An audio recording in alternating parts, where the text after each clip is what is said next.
You're listening to Podfobler Productions, a mashup of fiction, nonfiction, ideas, and commentary, created and narrated by your author-host, Victor Acquista. Today's episode,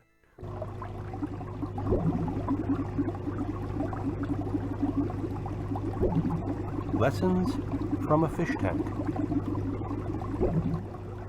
Welcome back, everyone. In case you're wondering why there's been a little gap between episode 13 and today's show, I want to remind you what podfobling is all about. Loafing, wasting time, goofing off, and the like. So, I have been logging in overtime hours in the podfobling department and lollygagging in the luxury of working hard at doing nothing. Not really, but it's fun to imagine. Speaking of which, imagination is just the topic I want to read to you about. While some of the podcasts are hopefully entertaining, some contain more education, some hopefully give you food for thought, fodder to ponder, so to speak. That's what I want to share with you today. This piece was previously published in the Wellness Universe and is also a chapter in my book, Healthwise, Integral Lessons in Transformation.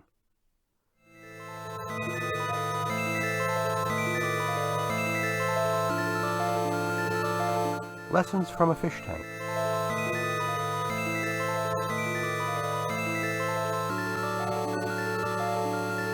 It is sometimes curious what provides inspiration for thoughts, musings, and instruction about life.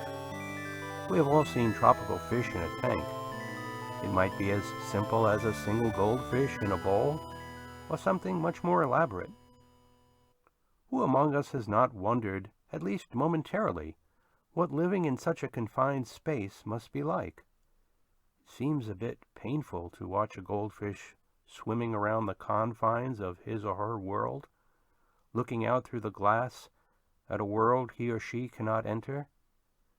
Is it so very different for us as we bump up against the barriers and boundaries that confine us and restrict us? I have wondered from time to time what thoughts and feelings might be swimming in the mind of the fish. Does it feel fear about the unknown which lies beyond, or does it feel safe within the contained world that it knows? Does it feel anger about limitations that it cannot control or influence, or acceptance in understanding that external control is an illusion after all? At times, I contemplated moving fish to a bigger and more spacious tank. Surely it would be wonderful to move from a large bowl to a 5-gallon tank. Even better might be to go from 5 to 10 gallons, or 25, or 50 gallons. Why, that seems almost palatial. Yet, is it still not confining? Do the fish still not swim up to the glass and look outward? Are they truly less confined? Or are they simply living in a larger box of sorts, but a box nonetheless? The answer seems to be that freedom comes from transferring the fish into a pond, or a lake, or a stream. But all of these are limited by banks, and shores, and cubic meters of water. None of these are unbounded. As a result, the freedom which seems present in such a large expanse for such a small fish is really just an illusion of freedom. The boundaries of even a very large box are still boundaries. How then can we be free? True freedom comes with the recognition that it is not the external world, but our internal world that limits us. Our imaginations represent an infinite wellspring of possibility, of potential, of creativity. We can go anywhere, do anything, be everywhere and nowhere, anytime, all the time, without boundaries or restrictions, using the power of our imagination. There are no limitations of time or space when we realize this. We are truly free and without limitation in this internal universe of possibility. The boundaries and limitations, both internal and external, are indeed illusions.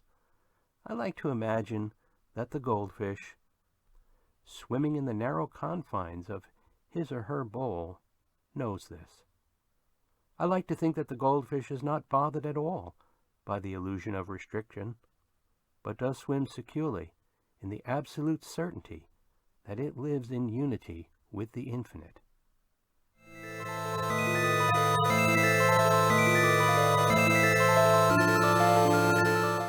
This little food for thought essay gets me thinking.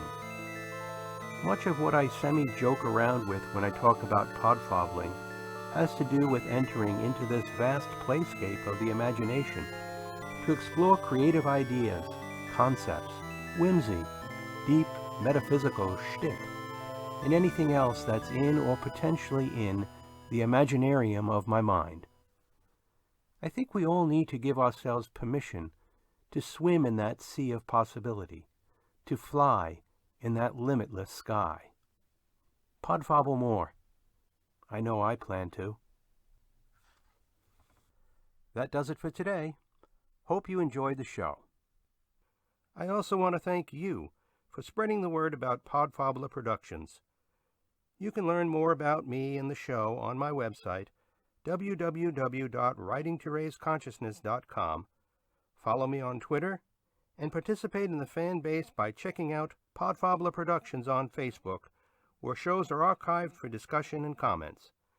You can subscribe to the podcast series on YouTube, Apple Podcasts, Google Play, Spotify, and other download platforms.